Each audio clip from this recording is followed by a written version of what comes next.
محترم ناظرین کرام، السلام علیکم ورحمۃ اللہ وبرکاتہ۔ ناظرین، بہت سے حضرات نے سوال پوچھا ہے کہ عید کی نماز پڑھنے اور پڑھانے کا کیا طریقہ ہے، اس پر بالتفصیل روشنی ڈال دیجیے۔ تو آئیے ناظرین شروع کرتے ہیں کہ عید کی نماز پڑھنے اور پڑھانے کا کیا طریقہ ہے۔ عید کی نماز پڑھنے سے پہلے سب سے پہلے ہم نماز کے لیے نیت کریں گے۔ اس طریقے سے نیت کریں گے کہ میں نیت کرتا ہوں 2 رکعت نماز واجب 6 زائد تکبیروں کے ساتھ، پیچھے امام کے، رخ میرا کعبہ شریف کی طرف، اللہ اکبر یہ کہتے ہوئے نیت باندھ لیں گے۔ اسی طرح امام صاحب جو نماز پڑھانے والے ہیں وہ بھی اسی طرح نیت کریں گے، بس اپنی نیت میں وہ ایک جملے کا اضافہ کریں گے کہ میں تمام حضرات کی امامت کرتا ہوں جو میرے پیچھے ہیں، اس جملے کا وہ اضافہ کریں گے۔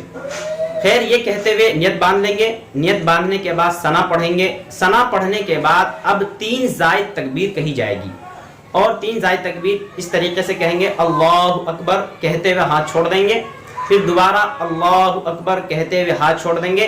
اب تیسری مرتبہ میں اللہ اکبر کہتے ہوئے نیت باندھ لیں گے۔ اس کے بعد امام صاحب سورہ فاتحہ پڑھیں گے، اس کے بعد کوئی دوسری سورت ملائیں گے، پھر رکوع سجود کریں گے، اور رکوع سجود کرنے کے بعد اب دوسری رکعت کے لیے امام صاحب کھڑے ہو جائیں گے۔ اس میں سورہ فاتحہ پڑھیں گے، اس کے بعد کوئی دوسری سورت ملائیں گے۔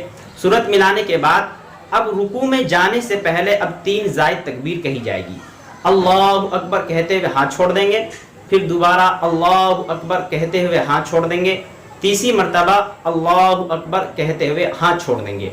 اب چوتھی مرتبہ میں ہمیں ہاتھ نہیں اٹھانا ہے، بلکہ سیدھے اب ہمیں رکوع میں جانا ہے۔ رکوع میں جا کر اس کے بعد سجدہ کریں گے حسب معمول، جیسے کہ نماز پڑھتے ہیں، اور اپنی نماز پوری کریں گے۔ نماز پوری کرنے کے بعد اب عید کا خطبہ ہوگا۔